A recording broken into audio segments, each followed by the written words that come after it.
Dans cette vidéo, nous allons voir les 5 erreurs que vous commettez et qui vous font perdre des clients lorsque vous lancez vos campagnes publicitaires sur Facebook. La première erreur, c'est ce que j'appelle vendre enough high ticket en ayant recours à une stratégie low ticket. Je vais prendre un exemple dans le domaine de l'e-commerce pour mieux vous expliquer le fond de ma pensée. On suppose que vous avez un nouveau proche qui s'appelle Paul et Paul vend des chaussettes à 4,99 €. Il a lancé ses publicités. Dans ses publicités, il montre la plupart du temps ses chaussettes. Et il redirige les utilisateurs une fois qu'ils cliquent sur le bouton acheter sur une page produit comme celle qui s'affiche ici. Et la majeure partie du temps, les clients passent leur commande. Vous avez vu ça et vous vendez par exemple, je ne sais pas moi, une gamme de produits contre, on va dire, quanti-H par exemple, à 456 €. Et vous dites, tiens, lui, ça a marché pour lui, bah, je pourrais essayer de faire pareil avec mes produits. Et vous lancez vos publicités, vous présentez vos produits également. Lorsque les personnes cliquent sur le bouton acheter et qu'ils sont redirigés sur la page produit, vous voyez que la majeure partie du temps, il y a des ajouts au panier, mais ça ne se convertit jamais en vente.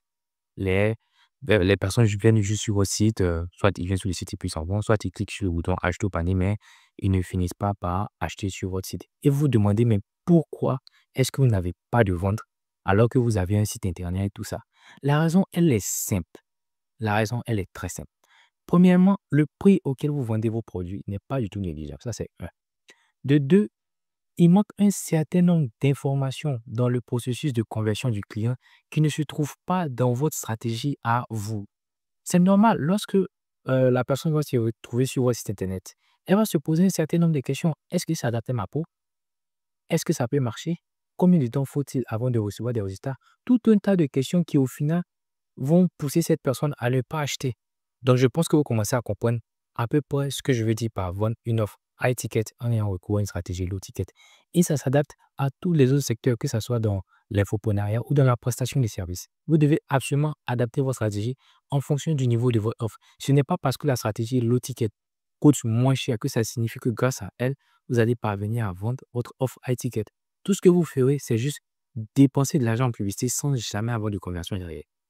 Même si la stratégie high ticket vous coûtera plus cher, par exemple, concevoir un tunnel de vente, mettre en place des séquences d'emails, mettre en place une VSL, pourra certes vous coûter beaucoup plus cher dans la mise en place, mais au final, ces éléments vous garantiront d'avoir des conversions plutôt que de ne rien avoir du tout.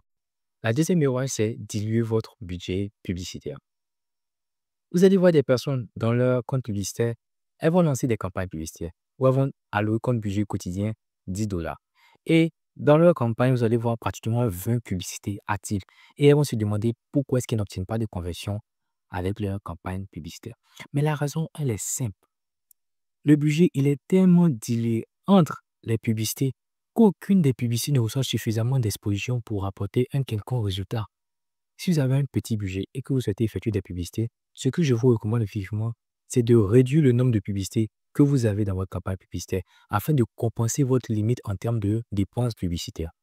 Et lorsque les conversions commencent à se faire sentir, ce que vous faites, c'est que vous commencez à augmenter progressivement votre budget publicitaire, ce qui va vous permettre de pouvoir débloquer de nouveaux espaces de diffusion et vous permettre par la suite de pouvoir tester de nouvelles créatives.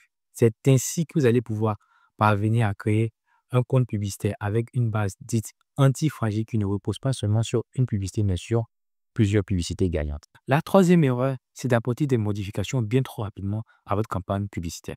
Le réflexe qu'on a lorsqu'on lance nos campagnes publicitaires, c'est que dès les premières 24 heures, on souhaite absolument commencer à obtenir des conversions. Et si on n'obtient pas de conversions, qu'est-ce qu'on fait? Soit on désactive les campagnes ou soit on désactive certaines publicités. Mais il faudrait absolument éviter de faire tuer cela si vous souhaitez préserver la santé de votre compte publicitaire. Parce que qu'est-ce qui va se passer? Au bout de 24 heures, les données que vous allez obtenir via Meta ne sont pas fiables. Meta est en train de chercher les personnes à qui est-ce qu'elle pourrait proposer votre publicité pour obtenir des conversions. Et ça va principalement dépendre également du budget que vous allouez à votre campagne. Si vous commencez avec un budget relativement faible, c'est fort probable que vous commencez à obtenir des conversions, on va dire peut-être 4 jours, voire 5 jours après avoir lancé vos publicités, par rapport à quelqu'un qui commence avec un budget assez conséquent qui peut commencer directement à obtenir des conversions dès le premier jour. Mais ce que je vais vous faire comprendre absolument, c'est que lorsque vous lancez vos campagnes publicitaires, ne touchez absolument à rien pendant les premières 24 heures. Vraiment à rien. Laissez vos campagnes tourner pendant au moins 48 heures, voire 72 heures. Vous ne touchez à rien. Vous fermez soit votre ordinateur, votre appareil en tout cas. Vous ne touchez plus à les campagnes. Et vous revenez après, si vous voulez, après ces 72 heures ou ces 48 heures pour venir voir maintenant les performances de vos campagnes. Parce que à force de vouloir toujours toucher, vous ne laissez en aucun cas la possibilité à Meta de pouvoir s'optimiser correctement pour pouvoir apporter des conversions. Si vous avez assez de budget, ce que je vous recommande, c'est de laisser vos campagnes tourner pendant une semaine sans y toucher. Et vous revenez après maintenant pour apporter les modifications nécessaires. La quatrième erreur sera de ne pas connaître ces chiffres lorsque vous lancez vos campagnes publicitaires sur Facebook. En général, lorsqu'on lance les campagnes publicitaires sur Facebook, on a comme objectif soit d'obtenir plus de leads, plus de ventes, ou soit plus de trafic, etc., etc. Et si je vous disais que ce n'était pas du tout suffisant? Vous souhaitez obtenir un certain nombre de ventes, un certain nombre de leads, un certain nombre de trafic. Est-ce que vous savez principalement sur quel indicateur vous devez vous appuyer pour parvenir à atteindre cet objectif? Si c'est non, c'est qu'il y a problème. Vous devez savoir précisément les indicateurs, les métriques que vous devez absolument suivre afin de parvenir à atteindre cet objectif. Si c'est le ROAS, à quelle valeur doit-il correspondre? Est-ce 1 fois 3, 1 fois 4, 1 fois 5? Si c'est 1 fois 3 par exemple, comment est-ce que vous avez déterminé réellement que c'est 1 fois 3? Si vous me dites que c'est parce qu'on vous a dit que ça signifie que vous avez d'excellentes performances, il y a problème. Et même encore, est-ce qu'avec ce x3, vous êtes rentable? Et si vous me dites encore que c'est parce que vous faites de l'argent, à la fin du mois, il y a vraiment problème. Vous devez absolument connaître vos chiffres au centime près. Parce que tout peut s'effondrer à tout moment. La cinquième et dernière erreur serait de lancer plusieurs campagnes qui ciblent la même audience. Voire même avoir plusieurs ensembles de publicités dans la même campagne qui cible la même audience. Qu'est-ce qui va se passer? Vous allez créer un phénomène d'overlapping.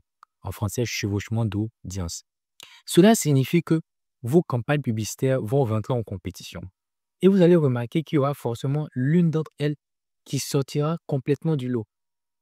C'est-à-dire qu'il vous rapportera plus de conversions par rapport aux autres.